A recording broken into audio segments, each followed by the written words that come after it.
나의 유리함을 주께서 계수하셨사오니 나의 눈물을 주의 병에 담으소서. 이것이 주의 책에 기록되지 아니하였나이까.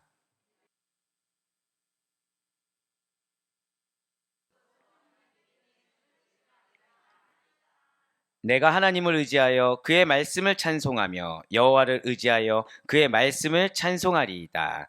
내가 하나님을 의지하였은즉 두려워하지 아니하리니 사람이 내게 어찌하리까? 아멘. 네, 그렇습니다. 오늘은 지난 시간 택함 받은 자 다윗에 이어서 오늘은 다윗 두 번째 시간으로서 그것도 고난 받은 자 다윗이 중심 인물이라는 거예요. 사실 뭐 여러분들 이제 또 느끼셨겠지만 오늘 메시지가 이게 원래 아니었어요.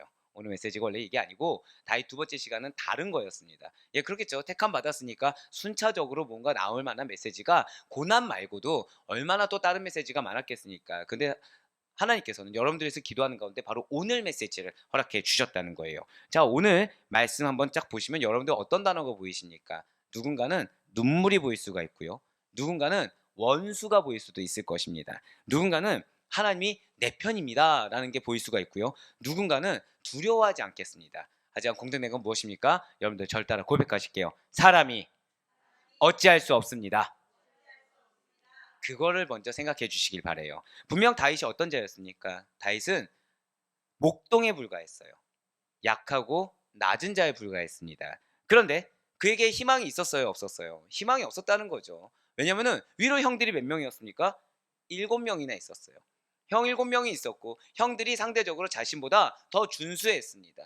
더 훨씬 덩치도 좋았어요. 키가 컸습니다. 자신이 할 수 있는 것은 아버지의 양을 치는 것 외에는 그에겐 어떠한 분깃도 없었고 어떠한 미래도 보이지 않았다는 거예요. 그렇게 아무런 희망도 비전도 없는 상태에서 하나님의 택하심을 받았다는 것이죠.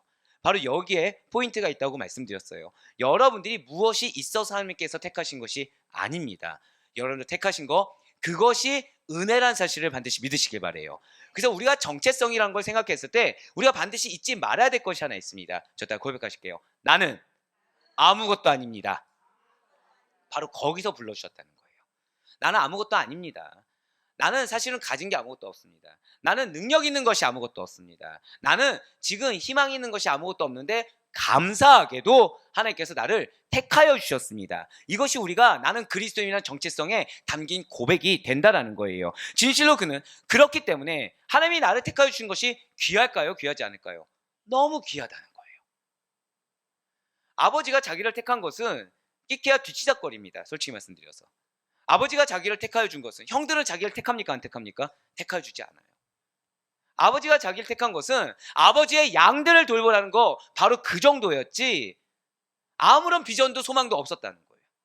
그런데 하나님이 택하여 주셨다는 거죠. 우리가 때로 믿는 자로서 교만해질 때가 있습니다. 그게 언제 교만해지냐면 내가 아무것도 없는데 하나님이 나를 불러주셨다는 거에 대한 감격을 잃을 때라는 거죠. 즉 이것이 무엇이죠? 구원받은 감격을 잃어버릴 때 내 현실에 내 지금 상황에 우리가 거기에 현혹되게 된다는 거예요. 하지만 사랑하는 여러분들, 나를 택하신 것은 아무것도 없는 상태, 아무런 희망도 없고 비전도 없는 상태에서 하나님의 택하심을 받았다는 사실을 여러분들 반드시 잊지 마시길 바라겠습니다. 그렇기 때문에 다윗은 그게 너무 소중했던 거예요. 다윗은 아무리 어려운 일이 있어도 나를 지금 처음으로 택하여 주신 분이 누구였던 거예요? 하나님이셨다는 거죠. 그러니까 그 택하신 만큼 소중한 것이 없었다는 것입니다. 그래서 하나님과 동행하는 삶만큼은 하나님과 동행하는 그 믿음만큼은 끝까지 놓칠 수가 없었다는 거예요. 그랬더니 무엇을 이룩하게 돼요? 이스라엘 통일 왕국의 역사를 이룩하게 됐다는 것이죠. 사랑하는 여러분들, 오늘 첫 번째로 여러분들 기억하실 것은 여러분들이 그리스도인이다, 택하심, 이건 다 알고 있어요.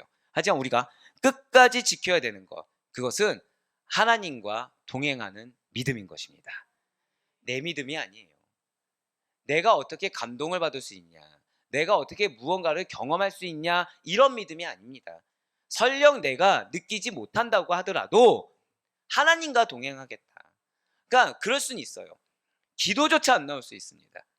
말씀이 들리긴 들리는데 왜 그런 거 경험하잖아요.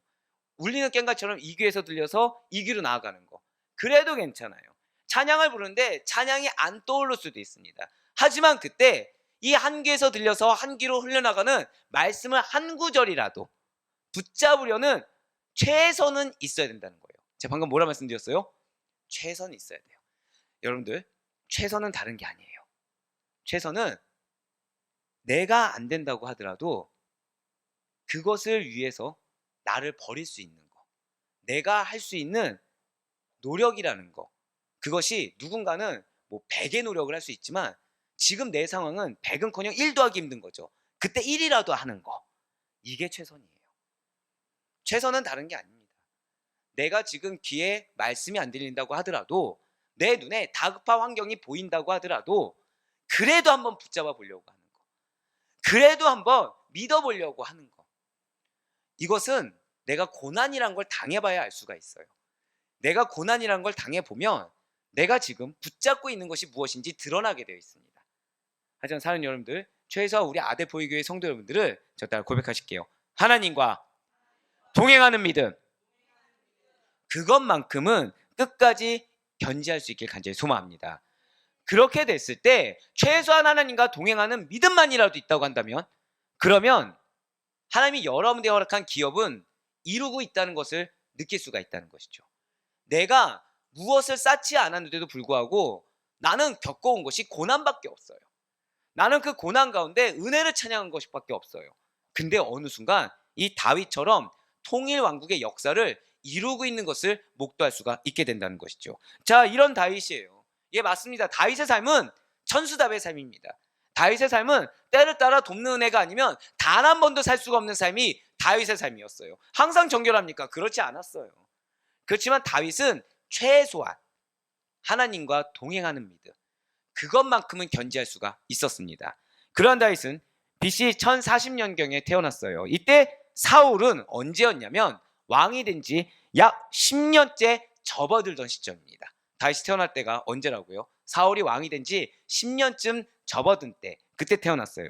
사울이 왕이 된 것이 30세 정도입니다. 그러니까 사울이 40세쯤 되었을 때 다윗이 태어났다는 거예요. 그리고 다윗이 17세, 17살 정도 되었을 때 이스라엘 차기 왕으로 다윗은 사무엘에게 기름 부음을 받게 됩니다. 그리고 실제로 왕으로 등극한 것은 그로부터 13년 정도가 지난 약 30세가 되었을 때라는 거죠. 아이러니하죠. 기름 부음은 17세인데 무려 13년이라는 시간 뒤에서야 왕이 되었다는 거예요. 그렇다면 그가 이렇게 기름 부음을 받은 때와 왕으로 세움을 온전히 받았을 때 그 10몇 년간의, 대략 13년간의 시간차 동안 다윗은 과연 무엇을 했던 것입니까?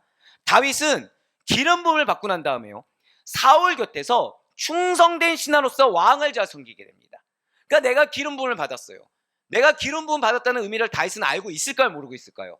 알고 있다는 거예요. 왕으로 기름 부음 받은 거 알고 있습니다. 근데 내 눈에 누가 있습니까? 사울 왕이 있어요. 그럼 보통 사람들 어떻게 생각하죠? 내가 왕인데 라고 생각할 수 있는데 개의치 않았다는 거예요. 하나님이 나를 왕으로 불러주셨는데 이거보다 지금 주신 상황 가운데 최선을 다하는 거, 지금 계속해서 반복된 단어가 무엇입니까? 최선이 나오고 있어요. 지금 나를 왕으로 불러주신 하나님의 말씀이 있음에도 불구하고 지금 다윗은 무엇에 집중하고 있습니까? 나를 지금 불러주신 그 장소에 집중하고 있다는 거예요. 나를 불러주신 그 위치에 지금 집중하고 있다는 거죠. 그래서 지금 내가 왕인데 어떻게 사울왕이 있지? 저 사울왕을 물리쳐야 되나? 이런 생각을 한 것이 아니라 지금 나를 보내주신 그 장소에서 최선을 다하고 있다는 거예요. 그래서 블레셋의 골리앗도 무찌릅니다. 전쟁에서 혁혁한 공도 세울 수가 있게 되었어요. 뭐를 했더니요? 주어진 자리에서 최선을 다했더니 하나님이 은혜를 부어주시기 시작했다는 거죠. 자, 기름 부음을 받았어요. 의구심을 표현하지 않고 주어진 자리에 최선을 다했습니다. 그랬더니 무엇을 주셨다고요? 결과물을 주셨어요. 사울의 딸 미갈과 결혼도 합니다. 이스라엘 백성들의 칭송도 받아요. 하다못해 사울의 딸 미갈뿐만 아니라 사울의 아들인 요나단까지도 다윗을 사랑했어요. 우리가 흔히 말하는 물질의 축복도 주셨습니다. 사람과의 관계의 축복도 주셨습니다. 명성도 주셨어요. 어떤 생각이 들까요? 날 왕으로 기름 부음을 허락해 주셨지만 나 주어진 자리에 최선 다했더니 하나님께 부어주시는구나 생각이 들까 안 들까요? 당연히 들 수 있다는 거예요. 예, 충성을 다했더니 순종했더니 최선을 다했더니 하나님께서 열매를 맺게 해주셨어요. 그런데 이게 웬일입니까? 사울이 갑자기 돌변하는 거예요. 근거가 없어요. 나는 지금 최선을 다하고 있는데 갑자기 앞에 있는 사람, 그것도 앞에 있는 사람을 위해서 최선을 다하고 있는데 앞에 있는 사람이 갑자기 변하는 겁니다. 갑자기 변한 정도가 아니라 대적이 되어버렸다는 거예요. 나는 여전히 이 사람을 위해서 최선을 다하고 있는데 이 사람이 나를 알아주는 게 아니라 이거는 나를 매도하고 있죠. 나를 왜곡하고 있는 거예요. 하지만 반면에 아이러니한 거는 그러할수록 다윗은 그의 이름이 더욱 귀하게 되더라는 것입니다. 상식적으로 이해가 안 되고 있어요. 사울은 결국 다윗의 누구입니까? 장인어른이에요. 가족이죠. 가족인데 장인어른을 위해서 최선을 다해서 섬기면 섬길수록 핍박받고 무시당하고 모멸당하고 억울한 일을 당하고 나를 대적하고 있고, 근데 아이러니한 거는 그러면 그럴수록 사람들의 더 많은 칭송과 인기를 얻게 되더라는 거죠. 사무엘상 18장 29절과 30절 말씀입니다. 사울이 다윗을 더욱더욱 두려워하여 평생의 다윗의 대적이 되니라. 블레셋 사람들의 방백들이 싸우러 나오면 그들이 나올 때마다 다윗이 사울의 모든 신하보다 더 지혜롭게 행하매 이에 그의 이름이 심히 귀하게 되니라. 아멘. 자, 이때부터 다윗은 기름 부음을 받았어요. 최선을 다했어요. 열매가 있었는데 그 열매담의 결과가 사람들에게 받는 더한 사랑, 칭송, 존경하게 되는 영예가 아니라 대적 사울에게 오히려 쫓고 쫓기는 도피 생활, 그동안 쌓아 올렸던 것까지도 다 무너지는 도피 생활을 무려 약 10여 년간 지속하게 됐다는 것입니다. 무엇의 결과로요? 충성을 다했는데. 무엇의 결과로요? 최선을 다했는데 그 결과가 무엇이라고요? 도피 생활이라는 거예요. 억울한 일이에요. 정리하자면 다윗은 그의 나이 17세경에 우리로 말하면 이제 막 고등학생 정도가 되었을 때 기름 부으심을 받았습니다. 그래서 이스라엘 백성들에게 놀라운 사랑을 받았어요. 열매를 맺었어요. 천상천하 유아독존까지는 아니라고 하더라도 1인지상 만인지하의 위치까지 올라갈 수가 있게 되었어요. 그런데 얼마 되지 않아서 그래서 자신이 그 위치를 차지해보고자 내가 왕이니까 교만해버리지도 않았어요. 그냥 순종하는 마음으로 열심을 다했는데 얼마 가지 않아 사울의 대적으로 낙인이 찍혀서 약 10여 년의 도피 생활, 그것을 거치게 됐다는 거죠. 몇 세요? 17세 때. 여러분들의 자녀가 이런 일을 겪는다 생각해보세요. 그렇죠? 한숨이 나올 수밖에 없어요. 뭐 27세도 아니에요. 굳이 따지자면 지금 저희 아들 곧 이제 17세가 되잖아요. 저 정도 나이 때 기름 부음을 받았어요. 부모로서 어떻겠습니까? 느낌이 할렐루야죠.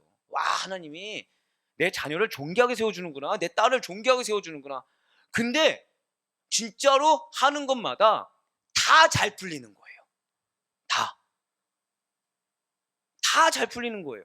근데 갑자기 한순간에 추락해버린 거예요. 여러분들의 마음이 어떻겠습니까? 그런데 하나님은 이 도피 생활을 뭐라고 표현하셨냐? 저 따라 고백하실까요? 신앙훈련. 그렇습니다. 신앙훈련을 거치게 되었어요. 예수님께서 공생애를 시작하신 나이가 몇 세입니까? 30세경에 다윗은 그때서야 왕이 되었고 약 40년을 이스라엘 백성을 통치하는 위대한 왕으로 살았습니다. 어쩌면 여러분들께서는 인생 전체에서 그래, 고생은 사서도 한다는데 어린 나이 때 하는 고생이 뭘 그렇게 대수냐? 아니, 인생 전체에서 7, 80평생 중에 10여 년 도피 생활한 것이 뭐 그리 대수냐? 목사님, 내 인생도 그만큼은 아니겠지만 아니 그보다 더 굴곡진 인생이 있습니다 라고 생각할 수도 있다는 거죠. 하지만 다윗 그가 겪은 고통, 심적 괴로움, 육적인 어려움, 환경적인 고난이라는 것은 일반적으로 평탄하고 평범한 삶을 살아가는 자들과 그리고 굴곡지지 않는 삶을 살아가는 자들과 비교하면 과히 상대할 수조차 없을 정도로 굉장히 심각한 어려움이었다는 거예요. 이것을요, 그러니까 좀 못됐잖아요. 한번 깊이 있게 파보고 싶어서 이 다윗과 관련된 거, 그러니까 일반 인문학적인 역사책부터 주석을 다 훑어봤어요. 원어를 훑어봤어요. 우리가 생각한 거 이상으로 사울의 대적이라는 것은 어마무시합니다. 이렇게 생각하시면 돼요. 여러분들 혹시 누군가가 나를 험담한다는 소리나 나를 모함한다는 소리를 들어보거나 또는 나를 봤는데 이 악의에 가득 찬 눈빛 있잖아요.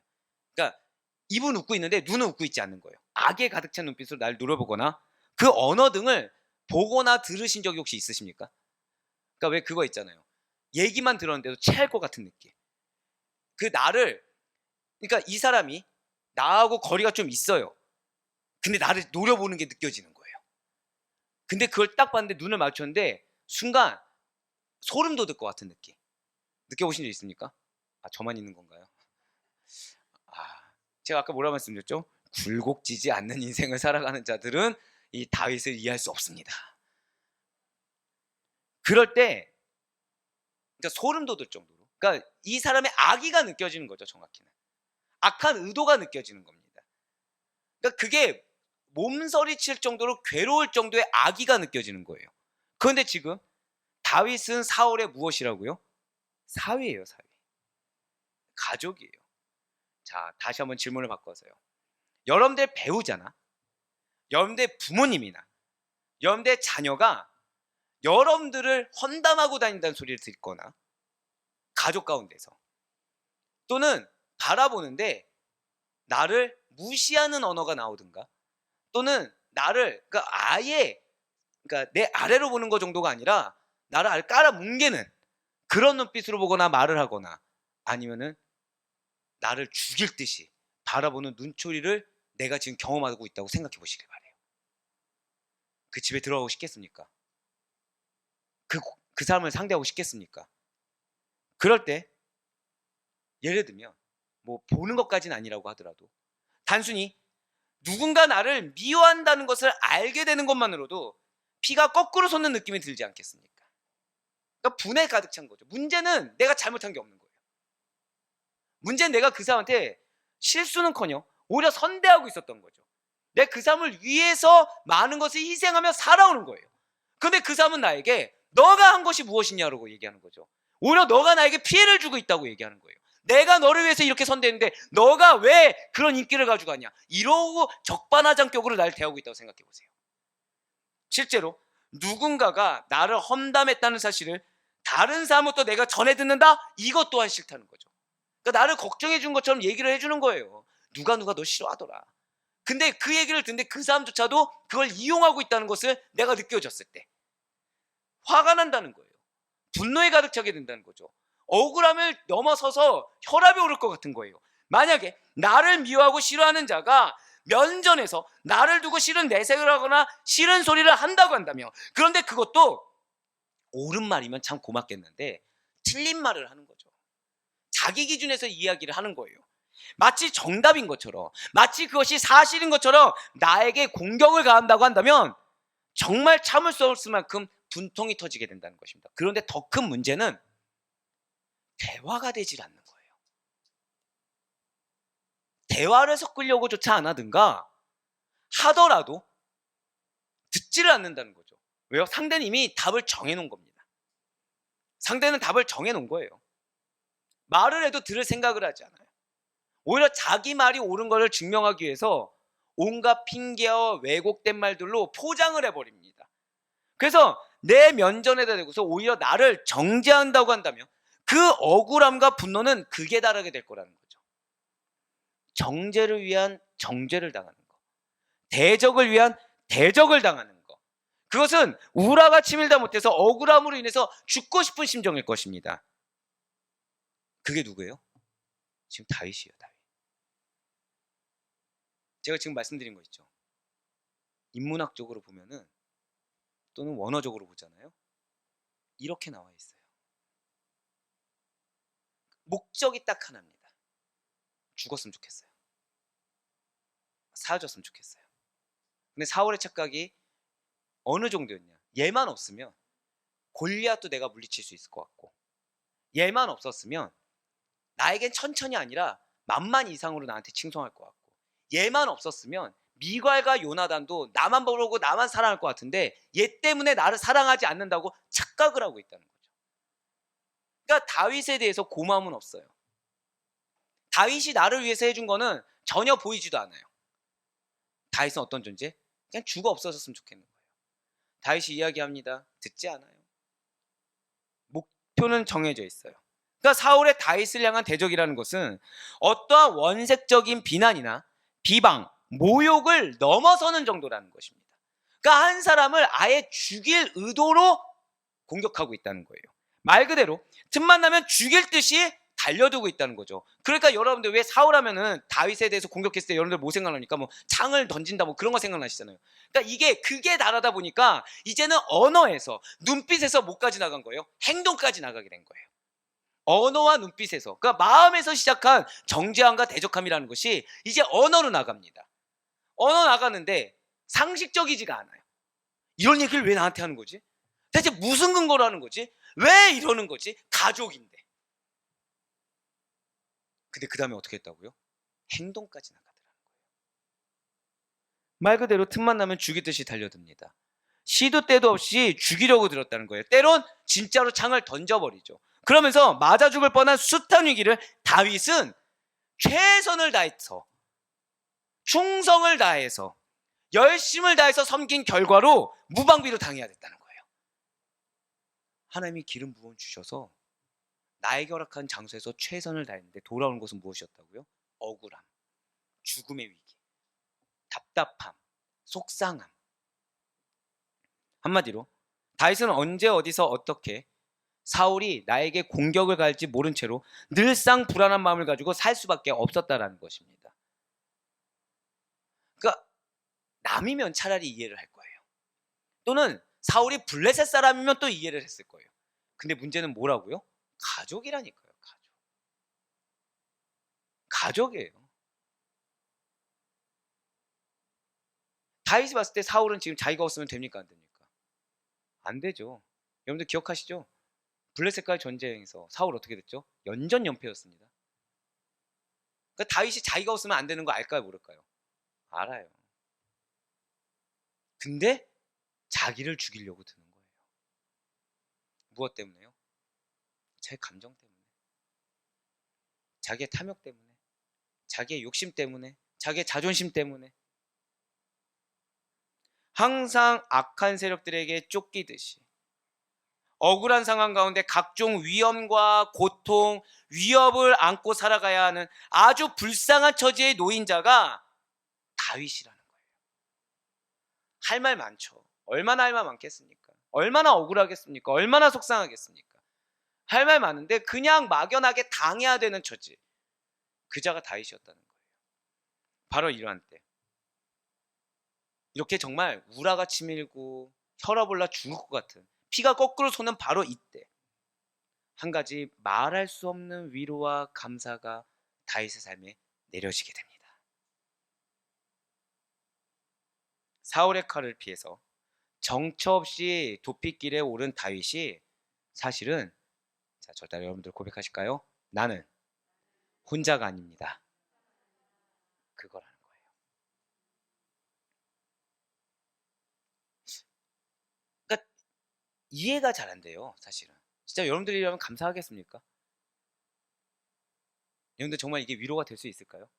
하나님이 나와 함께 하신다. 나는 혼자가 아니다. 그냥 그거를 내 마음 가운데 성령님이 딱 임재해서 느낌을 주신 거예요. 근데 내 상황은 지금 어떤 상황이에요? 여전히 억울한 상황. 자, 지금 사울이 바뀌었어요? 안 바뀌었어요? 안 바뀌었어요. 내가 베풀어 준 거 지금 기억하고 있어요? 못하고 있어요? 전혀 못하고 있어요.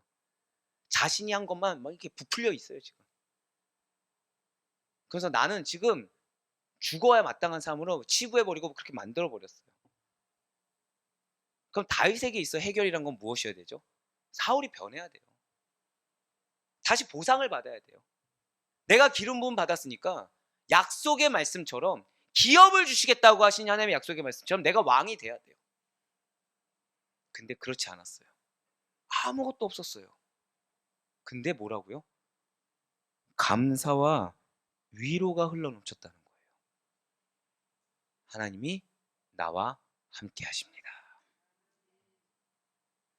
진실로 하나님께서는 다윗의 도피 순간순간마다 함께 해주셨습니다. 때를 따라 돕는 은혜로 다윗을 도와주셨어요. 어려움을 이겨낼 수 있도록 힘을 불어 넣어주셨다는 거죠. 다윗은 결코 사울이 변하지 않는 거에 포커스를 두지 않았어요. 다윗은 결코 내가 지금 왕위에 올랐느냐 안 올랐느냐, 하나님이 약속하신 기업을 지금 당장 주셨느냐 안 주셨느냐, 이거에 포커스를 두지 않았어요. 다윗은 결코 지금 내 처지가 해결됐냐 안 됐냐 이걸 보지 않았어요. 다윗은 오로지 단 하나, 저다 고백하실까요? 하나님이 나와 함께 하십니다.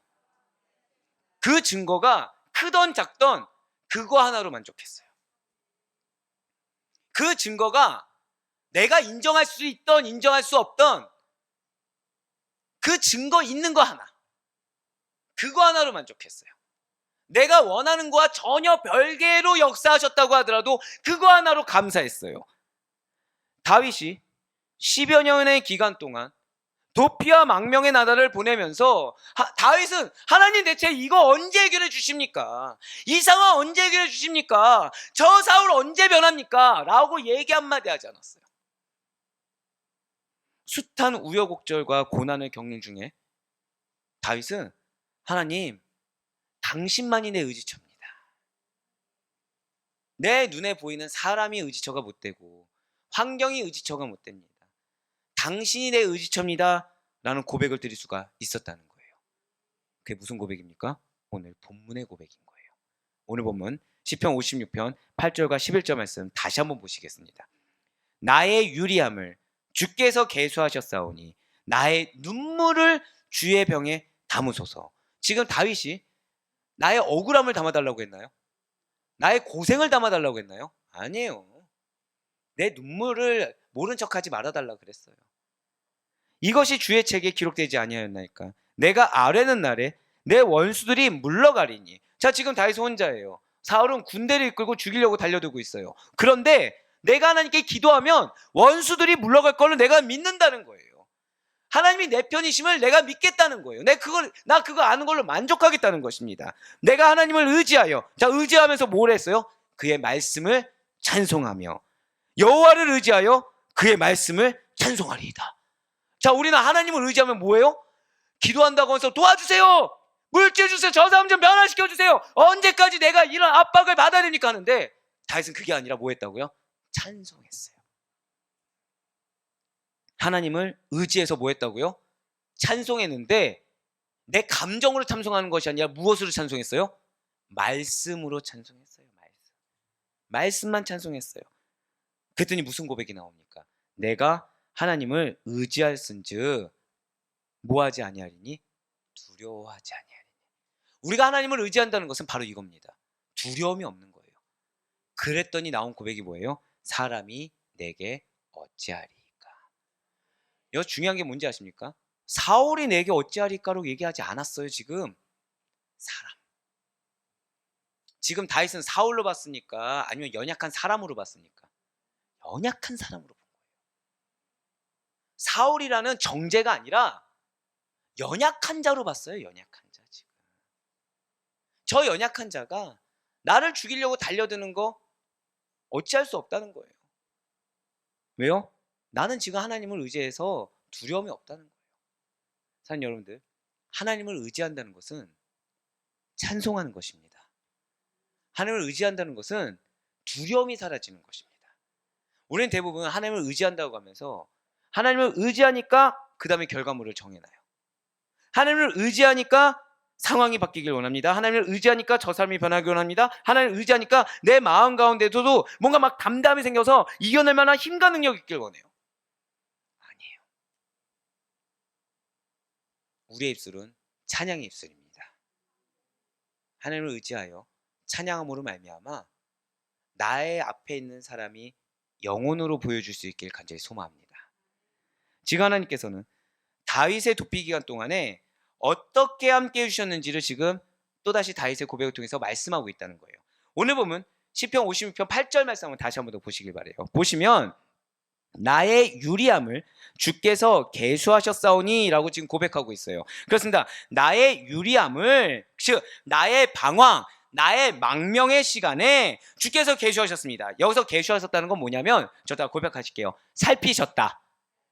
예, 그러니까 나의 방황의 시간을 주님께서 살피고 계십니다. 나의 망명의 시간, 그러니까 내가 지금 거처없이 떠도는 이 고난의 시간을 주님께서 살피시고 계십니다 라는 고백이에요. 진실 하나님께서는 다윗의 도피 기간 동안 다윗의 일거수일투족을 세심한 눈과 사랑의 마음을 담아서 면밀하게 살펴주고 계시다는 거죠. 다윗의 대적들은 동일하게 살피고 있어요. 어떻게요? 적의를 갖고 있습니다. 악의를 가지고 은밀하게 숨어서 다윗의 행적을 살피고 있어요. 이러한 대적들의 살피는 것과 대조적으로 하나님께서는 다윗의 딱하고 처량한 사정을 살펴주고 있다는 거예요. 대적들은 죽이려는 마음을 가지고, 멸망하려는 마음을 가지고, 저주의 마음을 가지고 살피고 있었는데, 하나님은 그의 반대로 안타까움을 가지고 사랑의 마음으로 살펴주고 계시다는 거죠. 사랑하는 여러분들, 사람의 말이 들리십니까? 사람의 눈초리가 보이십니까? 그 반대편에 하나님이 말씀하고 계세요. 그 반대편에 하나님이 바라보고 계세요. 제가 펑펑 울었어요, 진짜. 회개의 마음이 들어서 펑펑 울었습니다. 여러분들한테 항상 제가 뭐라 말씀드리죠? 우리 하나님을 봐야 됩니다. 환경 보면 안 됩니다. 사람 보면 안 됩니다. 근데 제가 비밀을 못 깨달은 거예요. 무슨 비밀이죠? 저는 그러니까 1차원적으로 생각한 거죠. 사람을 안 보고 하나님을 봐야 된다, 이렇게 생각했던 거예요. 근데 그게 아니라 이 대적하는 환경, 대적하는 사람이 있을 때 그거보다 더 크고 그거보다 더 무수히 많은 눈으로 하나님 날 보고 계신 거예요. 근데 굳이 나는 이러고 있었던 거죠. 굳이 나는 이러고 있었던 거예요. 이것만 버리면 누가 보이는 거예요? 하나님의 불꽃과 같은 눈길. 이것만 버리면 뭐가 들리는 거예요? 하나님의 사랑이 가득한 음성이 들리는 건데, 나는 굳이 그 사람을, 나는 굳이 그 환경만을 바라보고 있었다는 거예요. 하지만 다윗은 그러하지 않았습니다. 대적들이 어떠한 악의적인 마음을 가지고, 어떠한 적대적인 의도를 가지고 나를 바라보고 살피고 있는지, 어디 있는지 살피고 있는지는 중요하지도 않았어요. 그거를 보기에는 하나님의 광대하심이 너무 컸어요. 그걸 보기에는 하나님의 사랑이 너무 컸던 거예요. 사랑하는 여러분들, 혹시 나는 그런 하나님의 사랑의 손길이 보이지 않습니다, 사랑의 눈길, 사랑의 음성이 들리지 않습니다, 그때 뭐 하시라고요? 찬양하세요. 말씀 붙들고 찬양하세요. 그것이 우리를 하나님께 의지한다는 고백이 되는 것입니다. 자, 사랑하는 자녀가 공부해야 되는 거 아는데 공부가 안 됩니다, 그러는 거예요. 근데 딱 봤더니 이 친구의 그 책상에 공부책뿐만 아니라 막 핸드폰도 있고 여러 가지가 있는 거예요. 그럼 여러분들 무슨 생각이 드시죠? 치워야지. 핸드폰도 치우고, 뭐 책도, 다른 책도 치우고, 그래야 이 공부 책에 집중을 하지라는 생각 들지 않겠습니까? 하나님 지금 우리에게 그 말씀하시는 거예요. 치워야죠. 내 눈이 지금 대적하는 사람을 보고 있는데 어떻게 하나님 보이겠습니까? 내 눈이 대적하는 사람의 소리에 이렇게 귀를 기울이고 있는데 어떻게 다른 게 들리겠습니까? 사람의 이어폰을 빼시길 바라요. 하나님의 보청기를 끼시길 바랍니다. 이게 정말 필요해요. 진실 하나님께서는 다윗의 눈물을 잘 보존하시고, 여기서 감사한 거는 제가 여러분들한테 고백드리게 하신 게 있죠. 여러분들의 눈물 시간 헛되다, 헛되지 않다? 헛되지 않다. 바로 이거예요. 바로 이거. 바로 이 말씀이 근거한 거예요. 여러분들의 눈물을 잘 보존하시고 이것을 기록으로 삼아주시는 거예요. 그래서 이걸 통해서 축복과 징벌의 기준으로 삼아주고 계시다는 거죠. 여러분들의 눈물로 말미암아 여러분들이 복되게 되는 줄 믿으시길 바랍니다. 여러분들의 눈물이 여러분들의 상급이 되는 줄 믿으시길 바라요. 다윗은 그런 하나님을 의지하기 때문에 전혀 두려워하지 않을 수 있었던 거예요. 그러니까 자신의 눈물조차 부끄럽지도 않아요. 자신의 눈물조차 지금 뭐라고 고백했습니까? 여러분들 8절 한번 보세요. 지금 처음 보는 표현이잖아요. 나의 눈물을 주의 병에 담으소서. 이제 좀 이해되시죠? 제가 여러분들한테 여러분들의 눈물 헛되지 않다, 여러분들의 땀이 헛되지 않다, 시간이 헛되지 않다, 바로 이 말씀이에요. 이 말씀. 그래서 때로는 여러분들이 나 지금 뭐 하고 있는 거지? 라고 생각하실 때가 있잖아요. 그때 지금 뭐 하고 있다고요? 그거를 계수하고 계신 거예요. 살피시고 계신 거예요. 헛되지 않습니다. 여러분들 지금 근데 목사님, 저는 지금 뭐 예를 들면 청년들 같은 경우는 취업 준비를 하는데 갈 바를 모르겠습니다. 지금 나는 이거 헤매는 시간이 많습니다. 헛되지 않다니까요. 누구 안에 있으면 돼요? 주님 안에 계세요. 계수하고 계십니다. 이걸로 난 괴로워하고 있어요. 헛되지 않아요. 담고 계십니다. 얼마나 감사할까요? 그러니까 두려워하지 않을 수 있는 거예요. 이 시간이 나에게 헛된 것이 하나도 없다는 걸 깨닫게 되는 거예요. 내가 흘리는 것 중에 헛된 것이 아무것도 없다는 걸 알게 되는 거예요. 11절을 보시면 그러니까 내가 하나님을 의지하였은즉 두려워하지 아니하리니 사람이 내게 어찌하리까라고 고백할 수가 있다라는 거죠. 그렇습니다. 다윗은 하나님의 살피심과 하나님의 이러한 보호하심 아래에 있는 자신을 혈육에 불과한 연약한 자가 결코 해할 수 없음을 찬양할 수가 있었다는 거예요. 자, 환경이 해결됐습니까? 안 됐습니까? 환경이 해결되지 않았어요. 내 마음에 억울함 솔직히 있을까요? 없을까요? 있어요. 답답해요. 하지만 최소한 절대 고백하실까요? 하나님과 동행하는 믿음, 이거는 놓치지 않았다는 거예요. 그러니까 위로가 되는 거예요. 하나님과 동행하니 나의 눈물은 다 주의 병에 담고 있습니다. 하나님과 동행하니 나의 시간은 주님께서 다 살피시고 계십니다. 하나님과 동행하니까 내 삶 가운데 어떤 것이 아무것도 없는 거예요. 나는 그냥 하나님의 바짓가랑이만 붙잡고 있어도 돼요. 내 마음이 어려운 것도 주님께서 알고 계시고, 내 환경이 억울한 것도 주님께서 알고 계시고, 내가 지금 흘리는 눈물도 주님께서 알고 계시고, 그래서 이것이 축복과 징벌의 기준이 되어주시며 나에게 상급이 되어주시다 당신의 기업을 향해 에스컬레이터로 이끌어주고 계심을 믿을 수가 있다는 거예요. 그러니까 뭐만 나와요? 찬양만 나오는 거예요. 찬양. 열심히 또 할 수 있는 거예요. 누구를 위한 열심? 주님을 위한 열심을 하고 있다는 것이죠. 이제 다윗의 도피 생활을 한번 보도록 할게요. 다윗의 도피 생활은 BC 1020년부터 1010년까지 대략 10여 년간 계속되는데, 사실 도피 생활은 그냥 도피 생활이 다 똑같지 않습니다. 여러분들 반드시 기억하세요. 3기로 나누어 볼 수가 있어요. 다윗의 도피 생활은 몇 기로 나눌 수 있다? 3기로 나눌 수 있어요. 우리 아들포인은 이 정도는 알고 있어야 됩니다. 그냥 도피 생활이라고 해서 다 똑같은 도피 생활이 아니에요. 3가지로 나눌 수가 있다는 거예요. 제1기는 무엇입니까? BC 1020년에서 1018년까지 약 3년이에요. 그냥 3년 정도로 생각하시면 좋을 것 같습니다. 그러니까 기브아의 자기 집에서 헤레스풀까지, 그러니까 굳이 따지자면 사무엘상 19장에서 22장까지예요. 이거를 1기로 나눠볼 수가 있습니다. 자, 설명을 조금 더 드릴 거예요. 2기는 뭐냐면 역시 마찬가지로 약 3년이에요. 그러니까 BC 1017년부터 1015년까지 그릴라에서 10황무지, 그러니까 10이 그 명치입니다. 10황무지까지의 기간이에요. 그러니까 사무엘상 23장에서 26장까지 정도로 말씀드릴 수가 있습니다.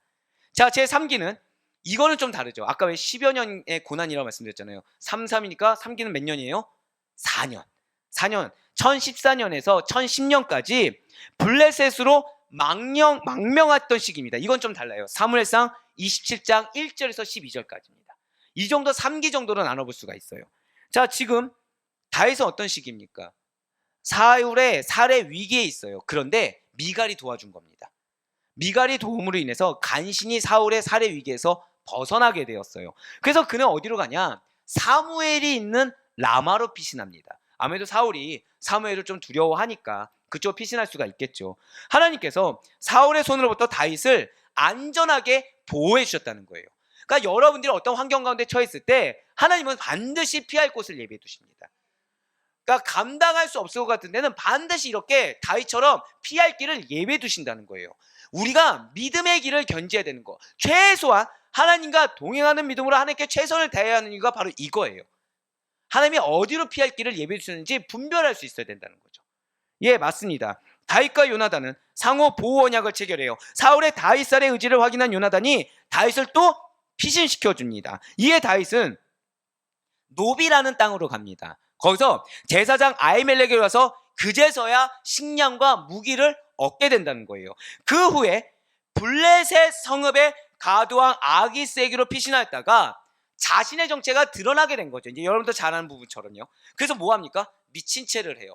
그래서 겨우 위기에서 벗어나게 된다라는 것입니다. 사무엘상 21장 11절에서 13절까지의 말씀입니다. 아기스의 신하들이 아기스에게 말하되 이는 그 땅의 왕 다윗이 아니니까 무리가 춤추며 이 사람의 일을 노래하여 이르되 사울이 죽인 자는 천천히요 다윗은 만만이로다 하지 아니하였나이까 한지라. 다윗이 이 말을 그의 마음에 두고 가드왕 아기스를 심히 두려워하여 그들 앞에서 그의 행동을 변하여 미친 채 하고 대문짝에 그적거리며 침을 수염에 흘리매. 아멘. 지금 다윗은 아기스 왕을 두려워합니다. 그래서 미친 척 연기를 해요. 생명을 유지하기 위해서, 자, 여러분들 잊지 말아야 될 게 있습니다. 지금 다윗은 어떤 상태예요? 기름 부음을 받은 상태예요. 그러니까 자신이 지금 왕 될 자라는 거 압니까 모릅니까? 알고 있어요. 지금 알고 있는데 알고 있어서 최선을 다했다 말씀드렸죠. 열매가 있습니까 없습니까? 열매가 있었어요. 그 결과물이 무엇이라고요? 억울함입니다. 억울함인데 도망쳐야 돼요. 근데 이제 거기에 더 이상 못 가지 하는 거예요. 미친 척까지 해야 되는 거예요. 환장을 누르신 거죠. 열심히 안 살면 또 모르겠어요. 근데 지금 다윗은 고백은 해요 안 해요? 고백도 하고 있어요. 하나님을 믿고 있어요. 근데 돌아오는 결과물은 다 뭐예요? 더 황망한 일, 더 억울한 일, 더 속상한 일, 더 답답한 일. 마치 내가 기름 부은 거 정말 맞아? 나 왕 맞아? 그런 의심이 들만한 일들만 계속해서 지금 주어지고 있다는 거예요. 계속해서. 생명을 유지하기 위해서 피치 못한 사정에 의해서 왕될 자가 미친 사람인 것 같이 말하고 행동해야 되는 거 얼마나 수치스럽겠습니까? 얼마나 자존심이 상하겠습니까? 얼마나 감정적으로 어렵겠습니까? 지금 다윗은 이 가드 사람들이 자신의 정체를 알게 됐다는 사실을 알게 된 거예요. 이에 다윗은 큰 두려움을 가지게 되었던 거죠. 그리고 다윗은 미친 사람의 행세를 하게 된 것입니다. 겨우 멘탈을 잡았어요. 가드에서 빠져나와서 아둘람 굴로 피신합니다. 그래서 자신을 찾아온 가족을 모압 왕에게 의탁을 해요. 여기서 끝나면 참 좋겠는데 헤레스풀에 이르게 됩니다. 그랬더니 소식이 들려와요. 사울이 도액이란 자의 고발에 따라서 다윗을 도와준, 그러니까 지금 광야 세월 중에서 도왔던 자가 없었어요. 근데 도왔던 자가 생긴 것입니다. 제사장이에요. 제사장. 우리가 그냥 일반적으로 아는 제사장보다 유대인들, 이스라엘 사람들이 갖고 있는 이 레위지파 제사장은 더 고귀하죠. 사실은 하나님께 가까이 가는 자들이니까. 근데 사울 왕이 아히멜렉을 비롯한 높 제사장 85인을 학살한 것입니다. 주여라고 하네요. 신령해요. 우리 우유는 신령합니다. 진짜 제가 너무 심각했었나 봐요. 근데 제가 메시지 준비하면서 여러분들이 이 정도 고난이란 말이야? 엄청 퐁퐁 울었어요. 자 보세요. 기름 부음을 받았어요. 여러분들 기업이 있습니다. 믿으십니까?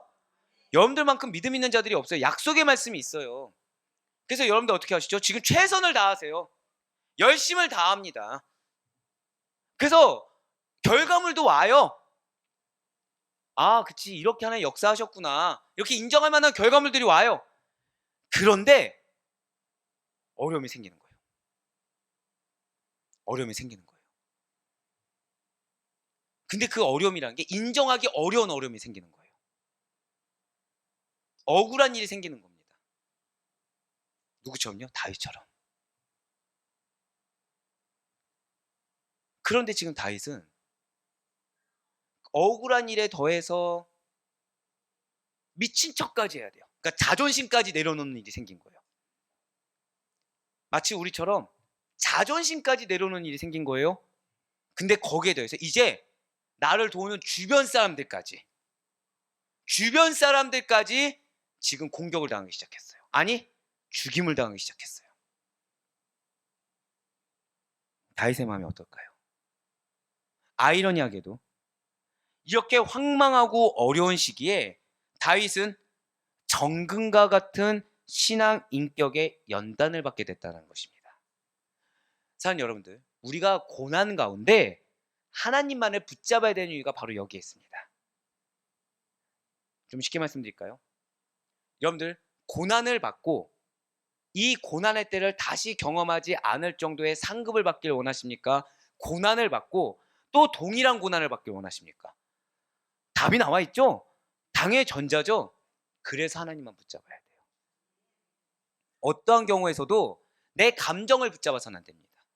하나님은 우리를 분갈이하기 위해서는 우리의 자존심까지도, 다윗이 미친 척해야 되는 상황을 줄 수밖에 없을 만큼 우리의 자존심까지도 꺾는 일을 하나님께서 행하신다는 거예요. 왜요?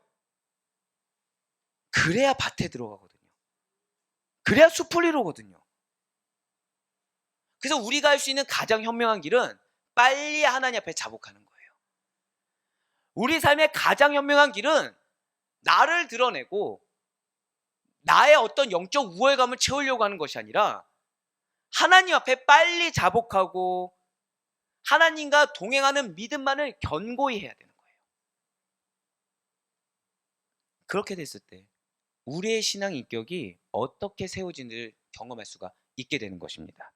뿐만 아니라 다윗은 도피 생활 1기에 해당하는 이 초기 3년 동안에 훗날 다윗 왕국의 대들보가 될 동역자들을 얻게 됐다는 거예요. 자, 지금 아둘람굴로 피신했어요. 이때 동역자를 얻게 됐다는 것입니다. 고난을 받을 때, 황망한 소식을 들을 때, 마음을 잡기 힘든 그때 내 사람이 누군지를 양과 염소를 갈라주셨다는 거예요. 사울의 폭정으로 인해서 이스라엘 사회에서 정치 경제적으로 억압받던 유능한 자들이 다윗에게로 오더라는 거죠. 그런데 이렇게 모인 자들이 몇 명입니까? 무려 400여 명이나 된다는 거예요. 여기서 끝이 아닙니다. 이들이 얼마 지나지 않아 600명으로 늘어나게 되었습니다. 고난이 있으십니까? 괴로움이 있으십니까? 끝까지 믿음을 견지하시길 바라요. 그 믿음은요, 내 믿음이 아닙니다. 내가 없는 믿음입니다. 그 믿음은 다른 믿음이 아니에요. 내가 바라는 믿음이 아닙니다. 저도 한 번 더 고백하실까요? 하나님과 동행하는 믿음, 그 믿음이에요. 하나님과 동행하는 믿음입니다. 그리고 이 다윗은 이들을 이끌며 왕으로서의 자질을 키워갔습니다. 이들 중에는 갓 선지자를 포함하여 대제사장인 아비아달도 포함되어 있다는 것이죠. 그렇습니다. 분명 다윗이 아둘람 굴에 머문 시기, 아니 정확히는 아둘람 굴까지 쫓겨나서 거기서 머물러야 되는 시기는 분명 본인에게는 어려움의 시기가 맞아요. 그런데 잘 기억하세요. 이 시기야말로 다윗 왕국을 창출하는 시기였다는 거예요. 즉 여러분들에게 있는 고난의 시기가 기업을 창출하는 시기가 되고 있다는 사실을 믿으시길 바랍니다. 바로 이 말씀이에요. 바로 이 말씀. 그래서 집중하지 못하게 하죠. 때로는 육신 가운데 피곤하게 만듭니다. 때로는 감정적으로 어떠한 소리도 들리지 않게 합니다. 때로는 내 중심으로 왜곡해서 해석하게 합니다. 왜요? 기업을 이루지 못해야 되거든요. 뭐가 중요합니까? 내 상태가 너무 중요한 거예요. 희생해서 나는 너무 피로해 죽겠습니다. 잠이 몰려와요. 나는 그래서 저 사람을 케어하기가 싫어요. 난 저 사람을 인내하기가 싫어요. 그 자리를 지키기가 싫어요. 깨어있기 싫어요. 나는 대우를 받고 싶어요. 난 대접을 받고 싶어요.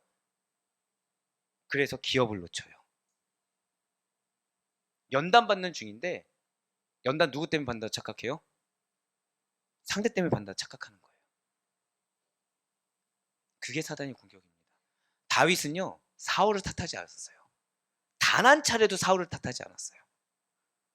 다윗은 하나님과 동행하는 믿음. 이거 하나 끝까지 붙들었어요. 그랬더니 무엇이 창출되었습니까? 다윗 왕국이 창출됐어요. 아이러니하게 언제요? 고난의 최절정이었을 때. 내 인생에 억울함을 당할 수가 있습니다. 내 인생에 말도 안 되는 황망한 일이라고 여겨질 수도 있고요. 때로는 가능성이 안 보일 수도 있습니다. 예, 상황이나 그 사람의 변화라는 거 전혀 보이지 않을 수도 있어요. 근데 그건 중요하지가 않아요. 하나님이 여러분들에게 약속하여 주셨습니다. 이게 가장 중요해요. 하나님이 여러분들에게 기업을 약속하여 주셨다고 한다면 그거는 하나님의 때에 하나님의 방법으로 반드시 이루게 하시는 것입니다. 이걸 믿지 않으면 우리 영적으로 잠들어 있을 거예요. 영적으로 나태해져 있을 것입니다. 영적으로 게을러져 있을 것입니다. 그래서 그 결과로 여러분들 마음 가운데는 어떤 위로를 못 느낄 거예요. 어떤 감사를 못 느낄 것입니다. 하지만 전 사랑하는 여러분들이 그런 안타까운 사울과 같은 상태가 아니라 다윗과 같이 동행하는 믿음을 끝까지 견지할 수 있길 간절히 소망합니다. 실제로 사무엘서의 부록에 해당하는 사무엘하 23장에 보시면 다윗의 3대 명장과 30인의 용사들이 나오게 돼요. 그런데 이들은 모두 아둘람 공동체 출신들이며 또한 이들은 다윗이 위기에 처하여 많은 사람들이 다윗 곁을 떠났다 해도 다윗 곁에 남아있게 되었다는 것이죠. 그렇습니다. 사실상 저는 이 말씀이 여러분들에게 주시는 하나님의 가장 큰 위로라고 전 여기고 있어요. 다윗의 도피 생활은 패배가 아니라는 거예요. 여러분들이 경험하는 그 억울함이라는 것은 그 상황이 패배가 아니라는 거예요. 여러분들을 공격하는 자들이 있습니다. 여러분들로 알고 억울함을 느끼게 하는 자들이 존재해요. 근데 그 자들은 오히려 자기들이 억울하다고 하고 그 자들은 자기들이 피해자인 것처럼 아무렇지 않게 적의를 보이고 아무렇지 않게 공격할 수가 있습니다. 또는 그 환경이 여러분들의 취약한 부분을 가지고 공격할 수가 있어요. 그때 우리의 마음은 황망하고 억울하고 속상하고 내가 패배자인 것처럼 낮아질 수가 있습니다. 그럴 때 반드시 기억하세요. 이 시기가 패배가 아니라는 거예요. 자, 일단 고백하실게요. 진정한 승리를 위한 준비 기간입니다. 아멘? 그 사실을 잊지 마시길 바랍니다. 이게 다윗의 도피 생활 1기예요. 그렇다고 한다면 제2기에 해당하는 사무엘상 23장에서 26장까지는 어떤 은혜가 있는 것입니까? 다윗이 참 대단해요. 블레셋의 습격을 받은 그일라 거민들을 구원해 줍니다. 그런데 이렇게 구원받은 그일라 거민들이 다윗을 배신하려고 하는 거예요. 대단하지 않습니까? 겨우 이겨냈더니 또 뭐가 있어요? 배신이 있어요. 감사하게도 그 사실을 하나님의 계시로 알게 되어서 다윗은 황급히 황무지로 피신하게 됩니다. 성경 어디에도 그일라 거민들을 저주하였다, 억울해하였다 있습니까? 없습니까? 전혀 없어요. 뭐가 나와요? 감사하게도 알게 하셨다. 이렇게 피신한 다윗을 이제는 10이라는 지역의 사람들이 사울에게 밀고 합니다. 그리고 사울은 군대를 이끌고 다윗을 죽이려고 가요. 분명 다윗은 절체절명의 위기에 또다시 봉착하게 되었습니다. 갑작스러운 블레셋의 이스라엘 침공 소식을 듣고 그런데 사울이 철군함으로 위기에서 또 벗어나게 됐다는 거예요. 이때 사단은 무엇을 보게 하냐? 또 공격당해?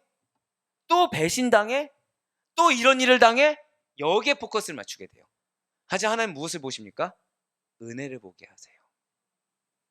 동행하심의 증거를 보게 하세요. 사랑하는 여러분들, 중요한 것은 내가 무슨 공격을 당하느냐가 아닙니다.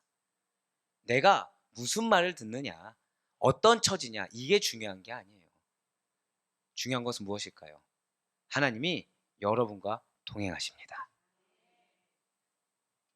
그러한 상황 가운데 24장부터 26장까지는 다윗이 사울을 살려준 두 번의 사건이 기록되어 있어요. 자, 고난 1기와 고난 2기가 비슷해 보여요. 사람으로부터 배신당하고 환경도 황망한 상황이에요. 억울한 상황이에요. 근데 차이점을 보이기 시작한다는 거죠. 여러분들의 고난 역시도 이런 기수가 있다는 사실을 여러분들 기억하시길 바래요. 여러분들의 고난도 동일해 보이지만 차이가 있다라는 것입니다. 자, 지금 사울을 살려준 두 번의 사건이 기록되어 있는 차이가 있어요. 그 중에 첫 번째는 엔게디 동굴 사건입니다. 그러니까 여러분들이 믿음을 견지해야 되는 거, 여러분들이 하나님과 동행하는 믿음, 즉 하나님 앞에 있는 코람데오의 신앙을 지켜야 되는 아주 중요한 이유가 바로 여기에 담겨 있습니다. 사울이 엔게디의 다윗을 추격하다가 우연히 다윗 일행이 숨어있는 엔게디 동굴에 들어가게 된다는 거예요. 거기서 다윗은 살려준다는 거죠. 사무엘상 24장 6절로 7절 말씀입니다. 자기 사람들에게 이르되 내가 손을 들어 여호와의 기름 부음을 받은 내 주를 치는 것은 여호와께서 금하시는 것이니 그는 여호와의 기름 부음을 받은 자가 됨이니라 하고 다윗이 이 말로 자기 사람들을 금하여 사울을 해하지 못하게 하니라. 사울이 일어나 굴에서 나가 자기 길을 가니라. 아멘. 우리가 하나님 앞에 서야 되는 이유가 바로 여기에 있습니다. 자, 지금 정말로 다윗에게 이 사울을 죽이고 싶은 마음이 전혀 없었겠습니까? 정말로 다윗에게 이 사울을 선대하고 사울을 살려줘서 내가 어떠한 고난에도 감수하겠다는 그런 의지가 있겠습니까? 사실 인간적인 그의 기분이나 그의 감정이라는 것, 그의 경험이라는 것은 사울을 죽이고도 남을 정도였을 거예요. 사울에게는 어떠한 가능성, 희망이 없다고 여겨졌을 것입니다. 저 사울이 갱생할 일 단 1도 없을 거라고 여겨졌을 거예요. 실제 사울의 모습은, 보여지는 모습은 사울의 변화요? 전혀 기대할 수가 없죠.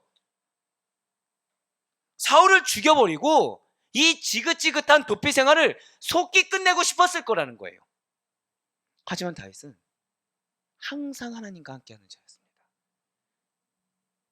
거듭 말씀드려요. 지금 다윗은 어떤 자라고요? 기름 부음 받은 자죠. 왕이 돼야 되겠죠. 그럼 지금 주변에 아까도 말씀드렸다시피 사람이 있습니까 없습니까? 지금은 이제 2기에 넘어갔으니까 사람이 있어요. 그러니까 왕국을 얼마든지 세울 수 있죠. 그러면 이제 얼마든지 변명할 수가 있어요. 빨리 하나님이 나에게 기름 부은 왕이 돼야 되니까 이게 하나님 기회구나. 사울을 죽이라고 기회 주셨구나 라고 얼마든지 생각하고서 내 마음에 이 직성을 풀 수가 있어요. 저 사람을 죽여버리고 빨리 왕국을 세워야지 라고 생각할 수 있어요. 그러면서 뭐라고 핑계대요?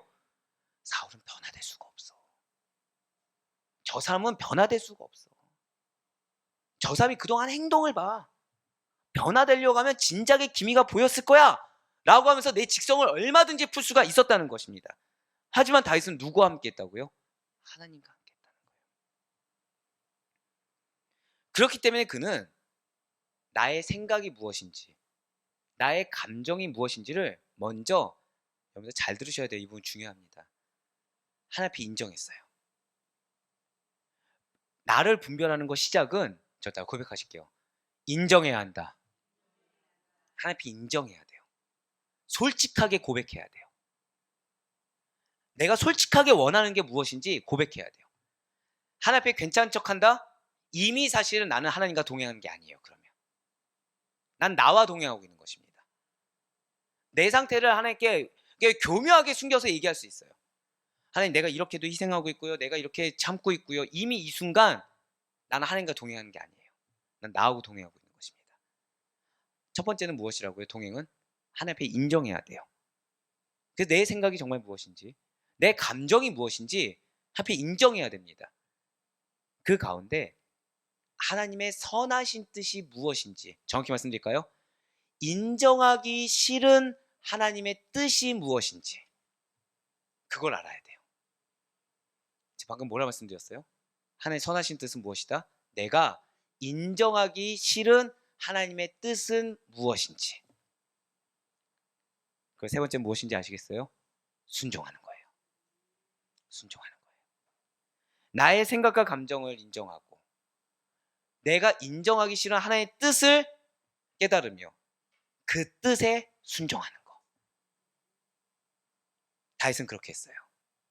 그래서 다윗은 하나님의 판단과 하나님의 명령하심이 있기 전까지는 어떠한 인간적인 방법으로 사울을 대적하지도 않고 사울을 처단하지도 않았습니다. 그래서 다윗은 두 번째로 사울을 죽일 기회가 있었지만 죽이지 않을 수가 있었다는 거예요.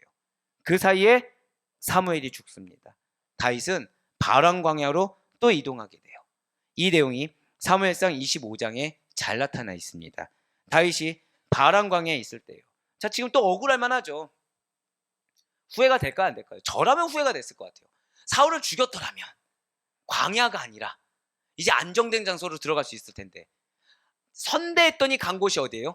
또 광야예요. 또 광야. 선대했더니 내가 있는 곳은 또 누군가를 위해서 희생할 만한 바로 그 자리예요. 또 그런데 광야에 있을 때 굉장한 부자 나발이 양털을 깎고 있습니다.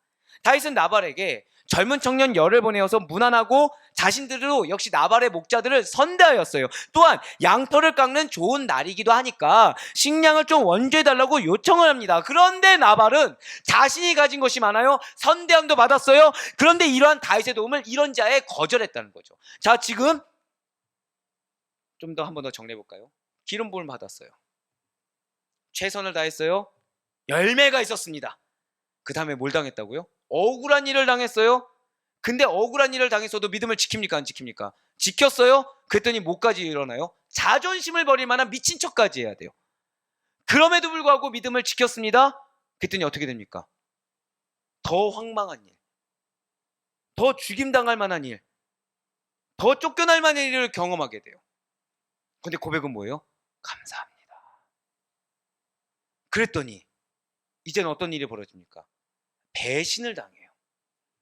아이러니한 거는 배신을 당하는 그런 상황 가운데서 믿음을 지켰더니 내 편이 생겼어요. 동역자가 생겼어요. 동역자가 생겼더니 이제 온 게 뭐예요? 믿음의 시험이에요. 사울을 죽이냐 죽이지 않냐. 거기서 또 선대했어요. 왜요? 내 감정이 뭔지 아니까 하나님의 뜻 앞에 순종했어요. 참았어요. 인내했어요. 나만 인내한 것이 아니라 주변의 내 사람들한테까지 설득까지 하는 수고를 감당했어요. 그랬더니 간 곳이 어디예요? 광야예요. 그런데 거절을 또 당해요. 선행을 베풀면 베풀수록, 믿음을 지키면 지킬수록 다윗에게 돌아오는 지금 열매는 다 뭡니까? 억울함, 속상함, 답답한, 괴로움, 이런 것들만 돌아오고 있어요. 근데 다윗은 끝까지 무엇을 지켰다? 저따 고백하실게요. 하나님과 동행하는 믿음. 끝까지 하나님과 동행하는 믿음을 지켰어요. 그래서 다윗은 자신의 선대에도 불구하고 요구를 거절한 나발을 응징하기 위해서 다윗의 600명의 부하 중에 400명을 무장시켜 나발을 치러 올라가게 됩니다. 나발은 다윗의 은혜를 수치와 멸시로 갚았어요. 사무엘상 25장 10절과 11절의 말씀입니다. 나발이 다윗의 사원들에게 대답하여 이르되 다윗은 누구며 이새의 아들은 누구냐? 요즘에 각기 주인에게서 억지로 떠나는 종이 많도다. 내가 어찌 내 떡과 물과 내 양털 깎는 자를 위하여 잡은 고기를 가져다가 어디서 왔는지도 알지 못하는 자들에게 주겠느냐 한지라. 아멘. 지금 나발이 과거의 다윗에게 큰 신세를 졌습니다. 그러니까 다윗 입장에서는 사실 나발에게 얼마든지 요구할 수 있어요. 그러니까 내가 선대했고 이렇게 생각하시면 돼요. 여러분들이 누군가에게 돈을 빌려줬습니다. 내가 어려웠으니까 그 돈을 달라고 한 거예요. 그랬더니 뭐가 왔어요? 수치, 조롱, 멸시가 왔어요. 마치 야, 내가 이 위치가 되니까 이제 나를 무시해? 라는 그런 생각이 들 만큼 그런 대접을 지금 받았다는 거예요. 그러한 은혜에 대해서 지금 나발은 전혀 아랑곳하지 않고 작금의 현실만을 보고 다윗을 희롱하고 모욕한 것입니다. 그런데 이것은요, 가난하고 소외된 자를 천대하고 멸시하는 세상의 무정한 자들, 세상의 탐욕스러운 자들, 세상을 멸망할 자들의 전형이라는 거죠. 그러나 성도는 이러한 나발과 같아서는 되지 않아요. 전혀 생면부지의 사람이라고 할지라도 붙여준 영혼이라고 한다면 그 영혼의 상태와 별개로 도와줄 수 있어야 된다는 거죠. 세상적으로, 인간적으로 하찮아 보이는 연약한 자라고 하더라도 하나님이 붙여주셨다고 한다면 귀하게 여길 줄을 알아야 된다는 것입니다. 왜요? 그것이야말로 하나님을 기쁘시게 하는 일이라는 거예요. 예, 맞습니다. 우리는 나발과 같이 되어서는 안 돼요. 우리는 사울과 같이 되어서는 안 됩니다. 우리는 인간의 눈으로 판단해서는 안 돼요. 인간의 눈으로 내가 기대해서도 안 돼요. 우리는 하나님을 경외하고 그 이름을 귀하게 여기는 일에 최선을 다해야 되는 여러분과 저런 사실 믿으시길 바라겠습니다. 내가 어떠한 대우를 받더라도 저따 고백하실까요? 나는 선대하겠습니다. 그게 우리 믿는 성도라는 거예요. 그걸 하나님께서 기쁘시게 여긴다는 거예요. 하지만 나발은 그렇게 하지 않았다는 거죠. 결국에 무엇입니까?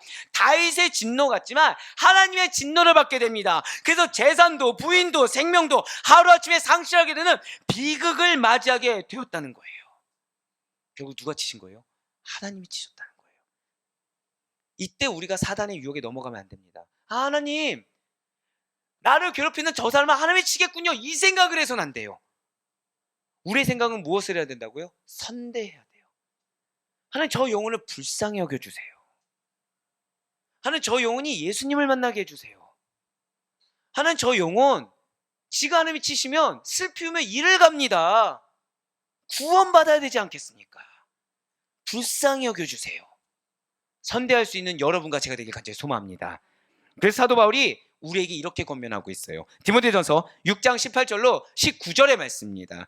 부자들에게 선을 행하고 선한 사업을 많이 하고 나눠주기를 좋아하며 너그러운 자가 되게 하라. 이것이 장래의 자기를 위하여 좋은 터를 쌓아 참된 생명을 취하는 것이니라.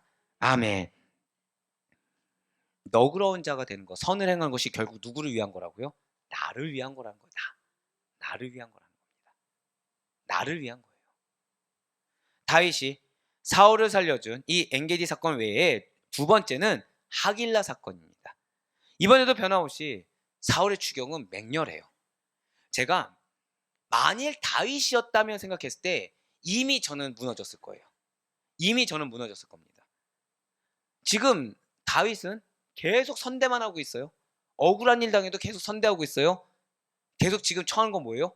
죽음의 위협. 자존심이 상할 만한 일, 억울한 일, 속상한 일, 누구한테 하소연도 못하는 일. 근데 하나님은 나에게 계속 선한 양심으로 뭘 얘기해요? 선대하라, 선대하라, 선대하라.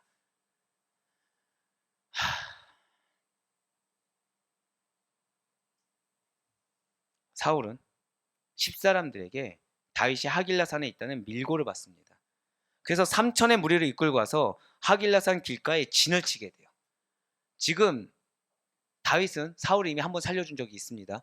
근데 사울이 나에게 돌아온 대가는 뭐예요? 패역함이에요. 죽이려고 해요. 대적해요. 또 대적해요. 또. 다윗은 사울이 자신을 잡으러 온 사실을 알고 사울의 진영을 정탐하게 됩니다. 그 사울의 진영에 아비새와 함께 잠입하니까 여러분들 잘 아시는 것처럼 사울을 죽일 수 있는 기회를 또 얻게 돼요. 그런데 다윗은 사울을 죽이자는 아비새를 오히려 만류합니다. 근데 이것이 여러분들 얼마나 대단하냐면 나를 따르는 자예요. 근데 나를 따르는 자 지금 고생하고 있어요. 지금 편해요. 같이 고생하고 있죠. 근데 고생을 끝낼 수 있는 기회가 왔어요. 근데 내 신념을 상대에게 지금 주장하고 있는 거예요. 그럼 이 아비새라는 사람은 기분이 어떨까요? 지금 안 좋아요. 사실은 얼마든지 다윗을 떠날 수도 있는 상황이에요. 제가 방금 뭐라 말씀드렸습니까? 다윗을 떠날 수도 있는 상황이에요. 그런데 지금 다윗은 무엇을 선택했어요? 설령 이 사람이 이 일로 나를 떠난다 할지라도 하나님 앞에서의 신념을 지키고 있는 거예요. 사랑하는 신념은 나를 위해 지키는 것이 아닙니다. 신념이라는 것은 하나님 앞에서 지키는 것입니다. 설령 그 사람이 나를 떠난다고 하더라도, 설령 그 상황 가운데 내가 얻을 이익을 못 얻는다고 하더라도 하나님 앞에서의 신념을 지킬 수 있어야 돼요. 예, 맞아요. 그래서 지금 아비새를 만류하고 사울의 창과 물병만을 가지고 사울의 진영을 빠져나와서 사울의 목숨을 두 번째로 살려주게 된다는 것입니다. 예, 맞아요. 지금 다윗은 좀 더 쉽게 말씀드릴까요? 계속해서 선으로 악을 갚는 일을 행하고 있습니다. 지금 이 자는 어떤 자라고요? 정체성이 기름 부음 받은 자.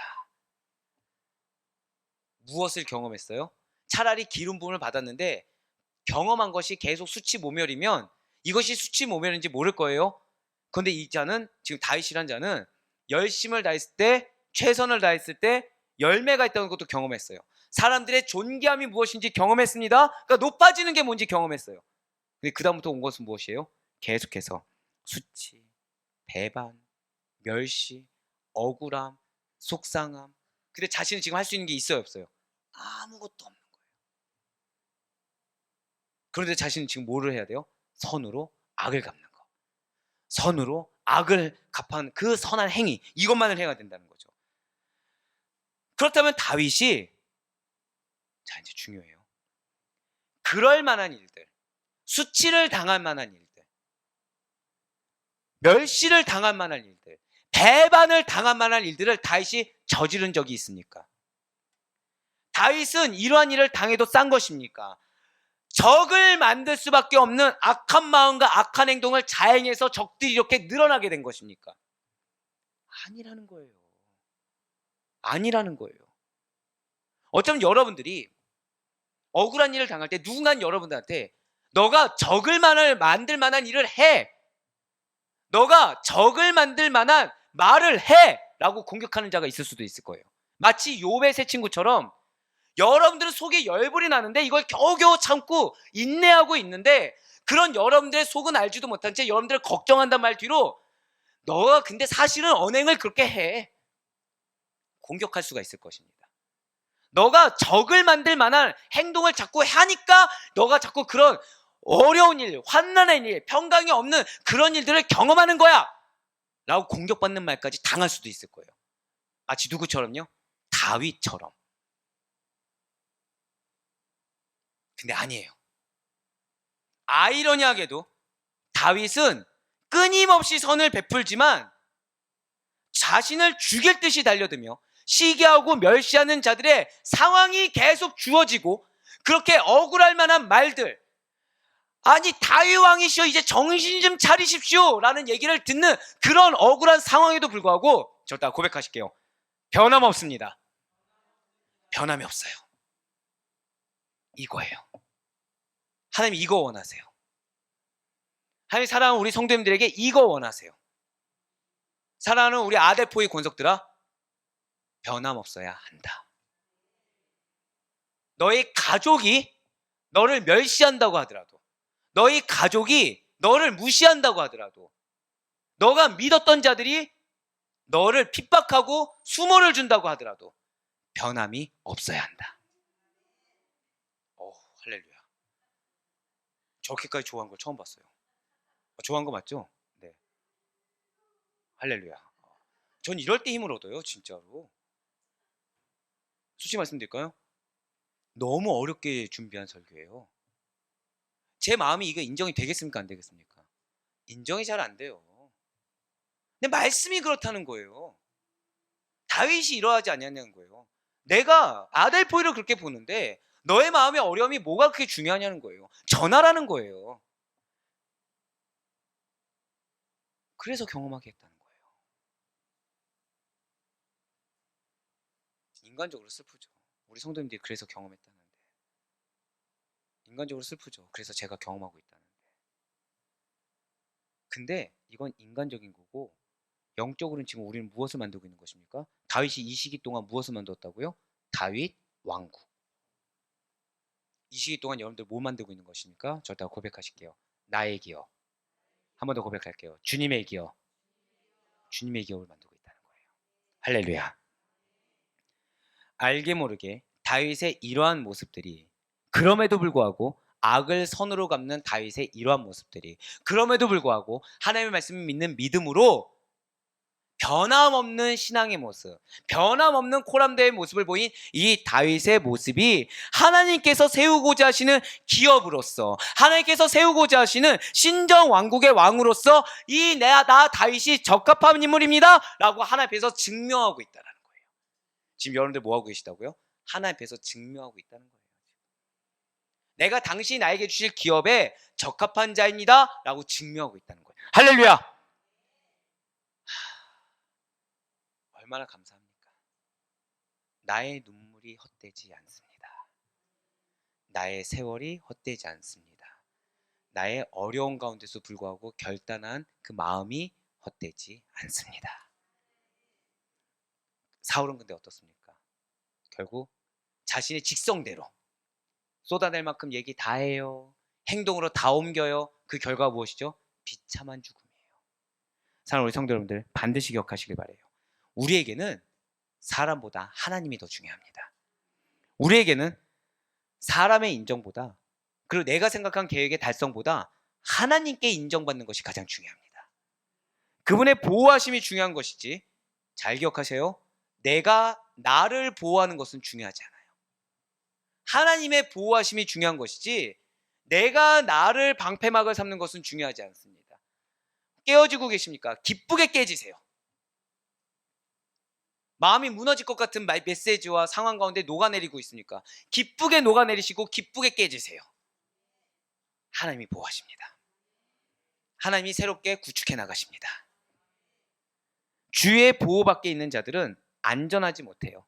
그들은 스스로의 울타리를 만들어서 스스로 보호하려고 합니다. 그래서 그 보호하기 위해서 누군가를 정죄하고 누군가를 타겟팅하며 상황을 자신의 계략으로 만들어 가려고 해요. 하지만 정작 그들의 죄악이 그렇게 만든 스스로의 울타리를 감옥으로 만들어서 마치 사울과 같이 비극의 결말을 안겨주게 된다는 것이죠. 분명 다윗의 도피 생활 제2기라는 것은 사울의 추격을 피신하게만 급급해서 하나님을 온전히 의지하지 못한 모습을 보여주었던 제1기 때와는 확연하게 다릅니다. 자신을 추격하는 사울의 목숨을 2번이나 살려주게 돼요. 그리고 어느 순간 하나님께서 다윗 왕국을 만든 것처럼 동역자들을 또 붙여주게 됩니다. 나아가 도피 생활 가운데서 이렇게 붙여주신 동역자들, 자신을 추종하는 무리의 도움으로 백성들에게 신망을 얻는 몇몇 중요한 일도 하는 듯 하나님께 대한 신앙도 완전하게 회복되어가는 그 과정의 모습을 보여주는 때가 제2기라는 거예요. 그리고 우리가 제2기를 걷고 있습니다. 너무 감사해요. 하나님은 정말 여러분들 다 알고 계세요. 하나님 그래서 여러분들 지금 어느 상황 가운데 있는지, 어떠한 마음인지 다 알고 계세요. 그래서 약속하신 거예요. 근데 저는 이 메시지가 인간적으로는 하기 싫고요. 이 지금부터 있는 메시지가. 왜요? 제가 하고 싶은 말은 뭘까요? 여러분들 2기로 끝나고 이제 기업이 세워집니다 하면 참 좋겠지만 다윗의 도피 생활 고난은 몇 기까지 있다고 말씀드렸어요? 3기. 자, 다윗이 블레셋으로 망명하죠. 그것은 사울의 추적을 피하기 위함도 있고요. 식량의 확보라는 선한 의도도 있을 것입니다. 그러나 사실은 이러한 다윗의 망명 결정이라는 것이 인간적인 생각이 앞선다라는 거예요. 자, 제가 지금 방금 뭐라 말씀드렸어요? 인간적인 생각. 써놓을 수 있으면 좀 써놓으시면 좋을 것 같아요. 인간적인 생각. 왠지 잠시 후에 하시게 됩니다. 당시 블레셋의 가드왕 아기스는 다윗의 망명을 순순하게 받아줍니다. 그러나 나중에 블레셋이 이스라엘과의 전쟁을 벌일 때 다윗은 아기스의 호위 대장으로 전쟁에 출전하게 된다는 거예요. 다윗은 어디 사람이죠? 이스라엘 사람인데 지금 어디 사람으로 나가요? 블레셋 편에 서서 나가게 됐어요. 다윗은 이스라엘 왕으로 기름 부음을 받은 자지만 아기스의 명령으로 동족인 이스라엘과 싸워야 하는 위기를 겪게 됩니다.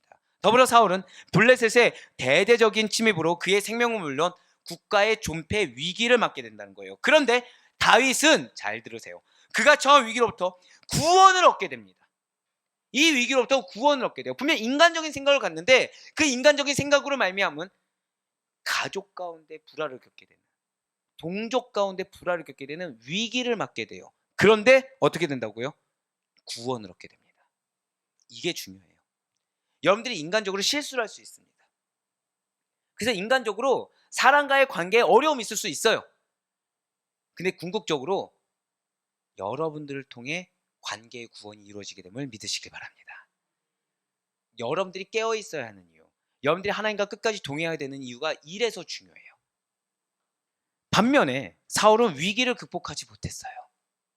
당연하겠죠. 다윗은 믿음을 붙잡았고 사울은 자신을 붙잡았거든요. 그래서 그의 아들들과 더불어서 멸망에 처해지게 됩니다.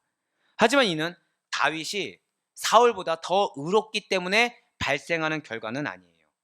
사람은 누구나 다 하나님 앞에서 죄인입니다. 죄는 그것이 무엇이든지 간에 하나님께 동일하게 취급돼요. 그럼에도 불구하고 다윗은 구원을 얻은 반면에 사울이 유기된 것은, 저다가 고백하실게요. 하나님께서 나에게 은혜를 베푸십니다. 믿으십니까? 바로 그 까닭이에요. 우리가 유기되지 않을 수 있는 이유, 우리가 이렇게 다윗과 동일한 이 고난의 1, 2, 3기를 겪을 수 있는 이유, 그 가운데 우리가 궁극적으로 승리할 수 있는 이유는 우리가 잘나서도 아니고요, 우리가 특별해서도 아닙니다. 우리가 그냥 하나님께서 은혜를 주셨기 때문에 교만할 수가 없어요. 겸손하게 순종할 수밖에 없어요.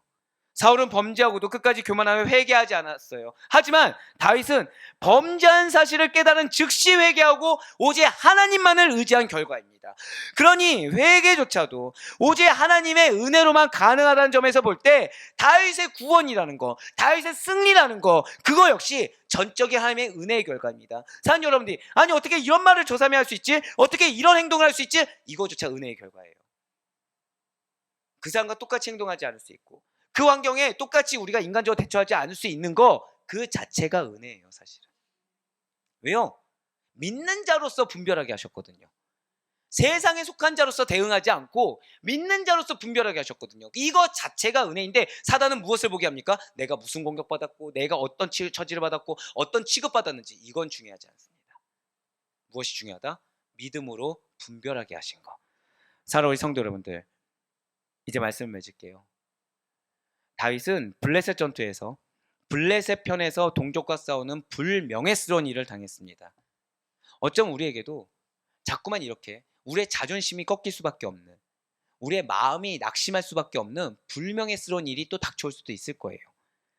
사울을 피해서 도피하여 망명한 블레셋에서 가족을 상대로, 동족을 상대로 전쟁을 치르는 일이 그의 인생에서 얼마나 큰 고비이자 고난이겠습니까? 하지만 결국 내 인생의 최대 위기라고 여겨지는 그 순간에 다윗의 대적인 사울이 죽었어요.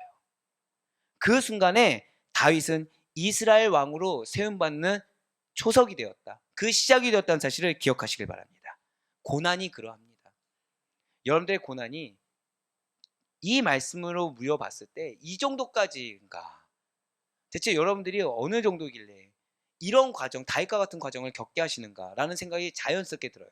하지만 이것은 인간적인 생각입니다. 고난은 그 자체로는 좋다고 볼 수가 없습니다. 그 누가 멸시당하고 싶겠습니까? 그 누가 희망도 없는 영혼들을 위해서 희생해야 할 수가 있겠습니까? 그 누가 억울한 일을 당하면서 아무렇지 않게 그 영혼을 축복하고 속상한 일을 당하면서 아무렇지 않게 그 영혼을 선대할 수가 있겠습니까? 그 환경에 대해서 내가 지금 밑빠진 독에 물 붓기라는 걸 알면서 계속해서 밑빠진 독인 거 알면서도 물을 붓는 그 행위를 어떻게 할 수가 있겠습니까? 하지만 하나님의 은혜 안에 있는 자, 하나님과 동행하는 자들은, 이게 여러분들에게 주시는 하나님의 핵심입니다. 저 다 고백하실까요? 나의 고난은 반드시 축복이 됩니다. 아멘. 축복의 크기가 얼만큼이에요? 여러분들의 눈물이 병에 담긴 만큼, 여러분들의 세월이 계수된 만큼, 그만큼의 크기로 다가오게 되는 것입니다. 헛되지 않아요. 여러분들의 참을인 자 헛되지 않습니다. 여러분들의 눈물 헛되지 않습니다. 다만 끝까지 지킵시다. 나의 자존심보다 더 중요한 하나님의 뜻, 나의 입지보다 더 중요한 하나님의 뜻, 나의 마음과 감정보다 더 중요한 하나님의 뜻 앞에 모든 것을 아시사 나와 동행하신 하나님, 그 하나님께 절대적인 가치를 두는 우리가 되시길 간절히 소망합니다.